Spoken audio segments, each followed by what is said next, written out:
ঈদযাত্রায় উপচে পড়া ভিড় কমলাপুর রেল স্টেশনে। শতভাগ টিকিট উন্মুক্ত করায় ভোগান্তি কমেছে ঘরমুখ মানুষের। এদিকে ট্রেনের টিকিট কালোবাজারি চক্রের মূল হোতাসহ ৬ জনকে গ্রেপ্তার করেছে র্যাব। এ সময় তাদের কাছ থেকে বিপুল পরিমাণ মোবাইল সিম সহ ৮২টি টিকিট জব্দ করা হয়। বিস্তারিত হাসান জাকিরের রিপোর্টে। ঈদযাত্রার রেল স্টেশনে যাত্রীদের উপচে পড়া ভিড়।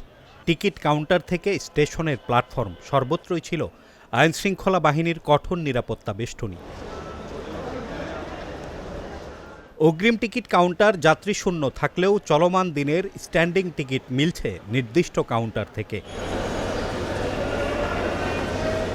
রেল কর্তৃপক্ষ বলছে, এবার শতভাগ টিকিট উন্মুক্ত করায় যাত্রী ভোগান্তি অনেক কমেছে। যাত্রীদের বিভিন্ন স্তরের নিরাপত্তা আছে, যাতে বিনা টিকিটে কেউ প্রবেশ না করতে পারে। আমাদের টিসিদের চেকিং আছে, আইনশৃঙ্খলা বাহিনী যারা আছেন সংশ্লিষ্ট, ইভেন এখন আপনাদের র্যাব, কেপিআই সংস্থা হিসাবে সরকারের সকল সিকিউরিটি ফোর্সের লোকজন এখানে সবাই দায়িত্বে আছেন। সবারই ওই টেনশন আছে যে ঈদ যাত্রায় আমাদের সম্মানিত যাত্রীরা যাতে গন্তব্যে বাড়ি পৌঁছতে পারে। আমরা চেষ্টা করে যাচ্ছি, ট্রেন যথারীতি যথাসময়ে এখন পর্যন্ত চলে যাচ্ছে। আলহামদুলিল্লাহ, কোনো প্রতিবন্ধকতা এখন পর্যন্ত হয় নাই। এদিকে ট্রেনের টিকিট কালোবাজারি চক্রের মূল হোতাসহ ৬ জনকে গ্রেপ্তার করেছে র্যাব। র্যাব ৩ কার্যালয়ে সংবাদ সম্মেলন করে গ্রেপ্তারকৃত চক্র সম্পর্কে বিস্তারিত ব্যাখ্যা করেন সংস্থাটির উপ অধিনায়ক মেজর মোহাম্মদ সাকিব হোসেন। তারা মূলত ঈদকে সামনে রেখে টিকিট বাজারজাত এবং মজুত করার কাজ শুরু করে।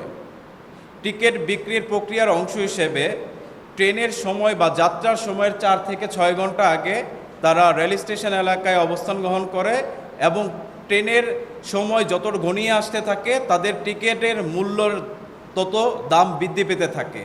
কোনো কোনো টিকিট তারা ২ থেকে ৩ গুণ এবং সময় সাপেক্ষে তারা তার চেয়ে অধিক গুণে বিক্রি করে। এ সময় তাদের কাছ থেকে বিপুল সংখ্যক মোবাইল সিম সহ ৮২টি টিকিট জব্দ করা হয়। Hasan Zakir, channel S, Dhaka.